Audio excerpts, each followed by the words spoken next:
Okay, here is your normally closed switch, and here is your normally open switch. Now this is your input and this is your output. This is your input and this is your output. Now in this switch, this normally closed, what does it mean? Let's quickly explain these terms. Normally closed means the switch is closed. That is, power can pass in through the switch at any time. Once you send power in, the output power will come out. Now when you say normally closed, normally open, what does it mean? It means that the switch is open. You have to, anytime you press it, it becomes closed. Get that? Now this one is closed. Anytime you press it, it becomes open. This one always comes in green bottom.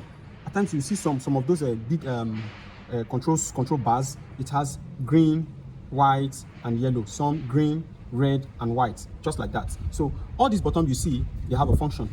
Like this one now, it's normally closed, and this one, it's normally open. So we are going to design this now. Now for us to design this, like I said, we need our neutral line. So we connect our neutral line.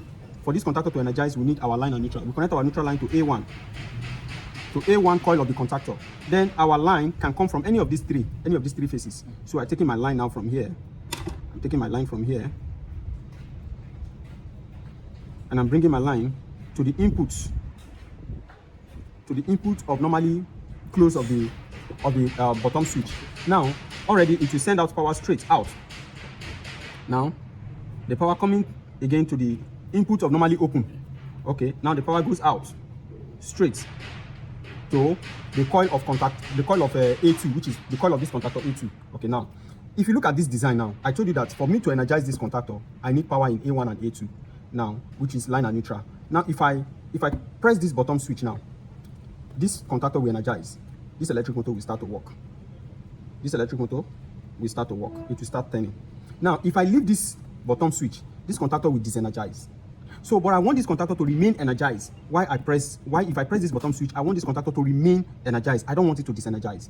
Now, for me to accomplish this mission, I would take another power from contactor, from the output of normally closed. I take another power from the output of normally closed to contactor number 13. Okay, to number 13. Then I loop the A2, which is I will take another power again. I can take it from here, but instead of me to be running another wire from the output of normally open, I will just tap from number 14 to A2. So with this now, there is a link between 13 and 14. So anytime I press this normally open, it's closed. This contactor will energize. This will start working. As soon as I leave it, this contactor remain energized. It will never disenergize, and this electric motor will continue to work. Now if I want to off it, I press normally close, which is this, my normally close button. So as soon as I press it, it becomes open, and this contactor will disenergize. So with this is why I call it self-lock contactor. Once I press it, it lock. It will not, if I leave it, it will not disenergize. It will remain energized. Okay, so this is the design, and most of this design is used in electric motor. Like I said, we also use it in